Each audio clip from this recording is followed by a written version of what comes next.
Good morning.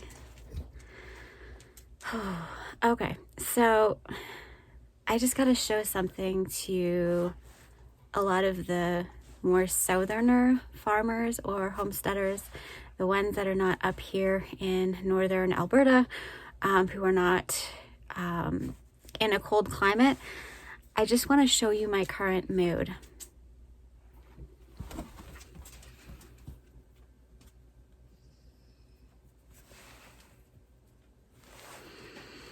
Bittersweet. It's always so bittersweet. I know it's coming.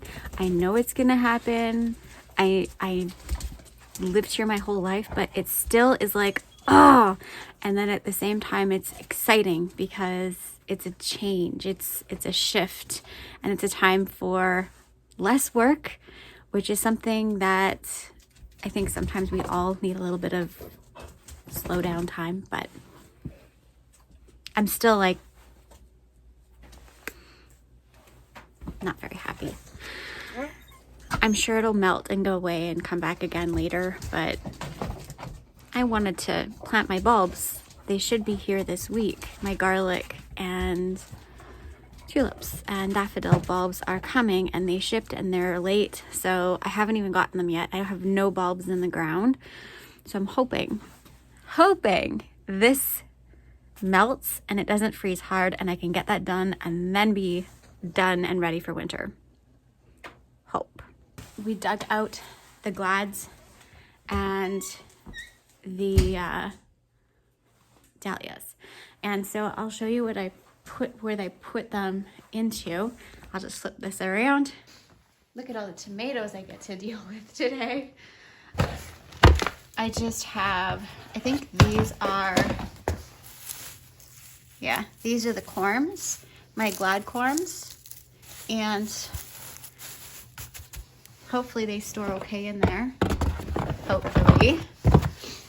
And in here, I have the same sort of setup going, and I just have my dahlia tubers in here, all snug as a bug.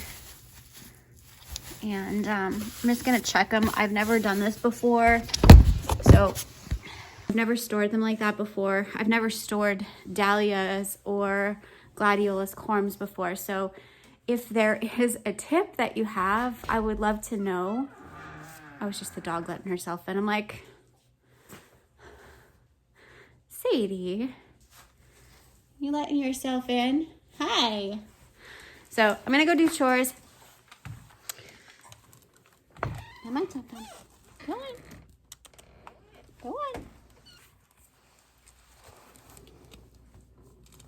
It's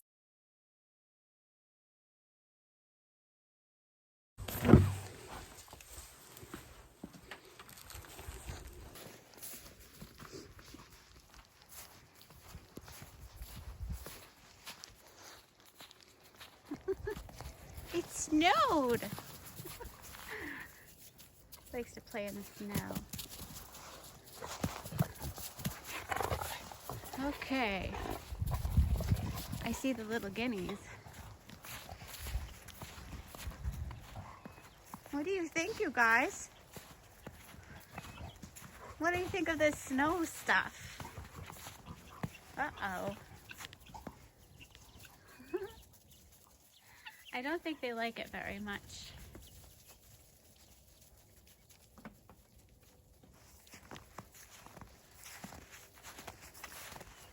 It's not quite cold enough. I don't think I need to do the waters yet. Plug them in, but alrighty.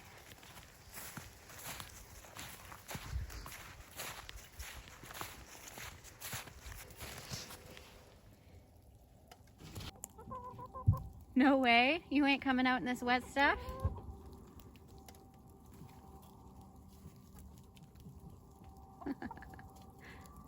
She's like, hell no, I'm going back.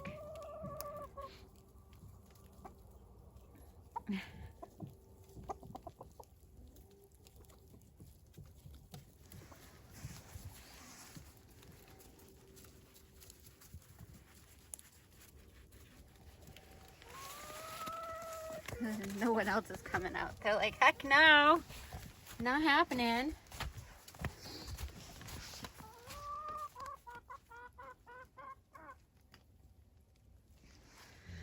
All right, I'll leave the rest of them in there. She can go lay her eggs. Good morning. Are you guys hungry? Come on.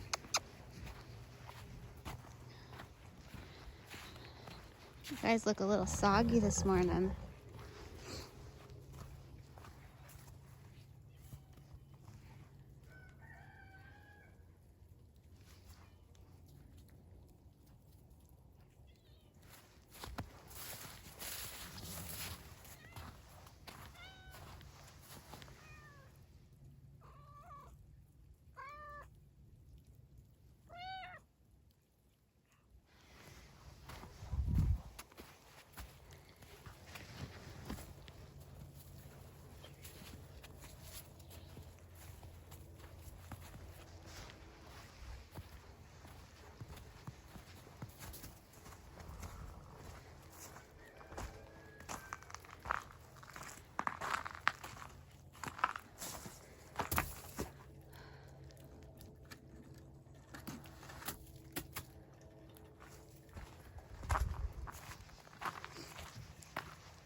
I found a chicken's hiding spot for laying eggs. She goes and hides under those bales and lays eggs, which is okay. Hey guys, are you hungry? Almighty barn cats that still have food, but they're starving. They're telling me, huh? With all that meowing going on. Go hunt mice.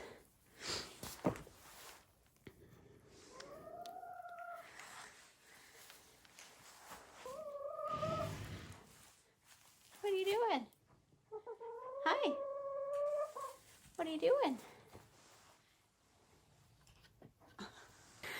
So now that it's officially a wrap on gardening season, I have learned some things this year that I'm going to take with me in the future 100%. I find that it is a very, very valuable lessons that I've learned growing our own food and trying to be as sustainable as we can.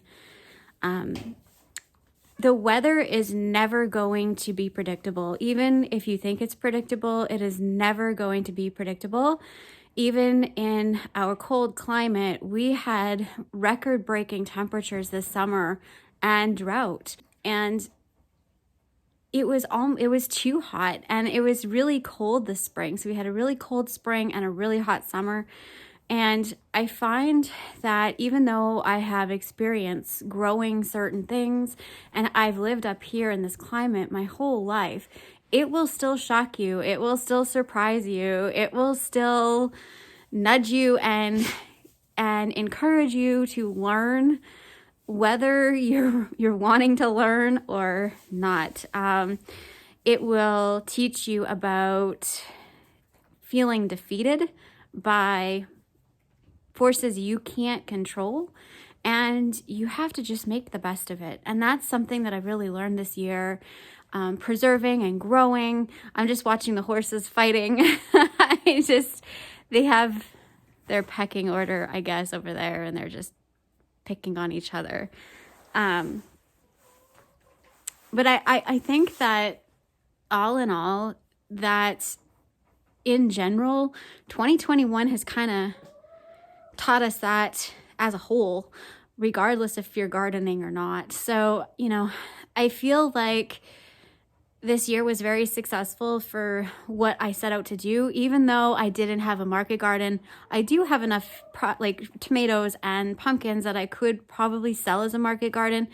I just have no desire to, because I really feel in my gut that I need to preserve and store as much as I possibly can. I don't know what next season is going to be like. I don't know if we're going to have a really wet spring and I'm not going to be able to put my tomatoes out. I don't know. I can't predict the future, despite what some of you will know why that's funny. But I can't predict the future of what Mother Nature is going to do. I can only speculate and follow my instincts and my intuition. So I'm going to... Oh, Henny's back to go lay her egg. Check it out. She has like the coolest little nesting box. I don't want to like spook her, but she chooses to go. They made a nest out of a horse blanket and a square bale. Whatever works. Sadie, you're busted. Get out. Bad dog.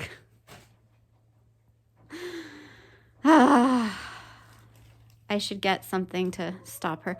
She eats eggs and cat food, and I can't make her stop. She's addicted.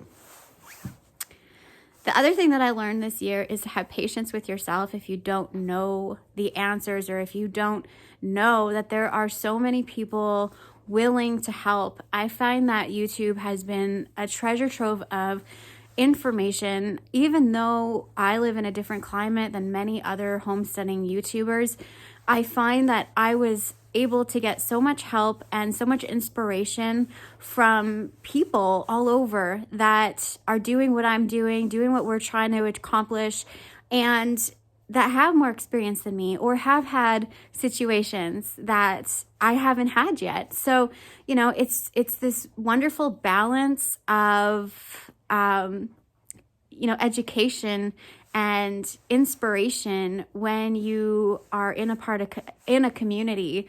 And even though I don't know most YouTubers on